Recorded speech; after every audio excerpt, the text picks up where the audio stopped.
सवेरा हो गया है, चिड़ियाँ घोंसलों से निकल रही हैं, स्कूल की घंटी बज गई है, बच्चे सब स्कूल जा रहे हैं, हम भी तैयार हैं, स्कूल चले हम, मिलकर स्कूल चले हम।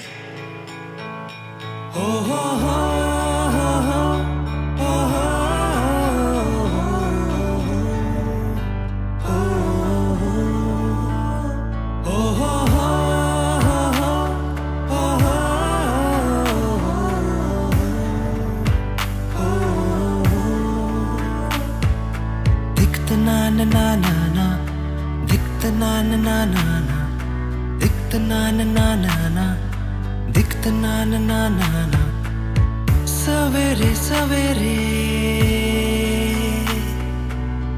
यारों से मिलने बंठन के निकले हम दिखत ना ना ना ना ना दिखत ना ना ना ना ना सवेरे सवेरे यारों से मिलने घर से दूर चले हम रोके से ना रुके हम मर्जी से चले हम बादल सा गरजे हम सावन सा बरसे हम सूरज सा चमके हम स्कूल चले हम ओ हो हो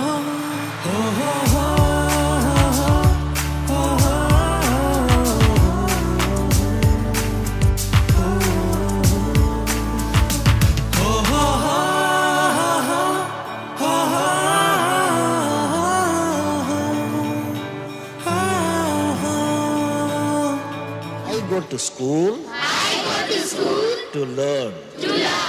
Learning gives creativity. Creativity leads to thinking. Thinking provides knowledge. Knowledge makes me great.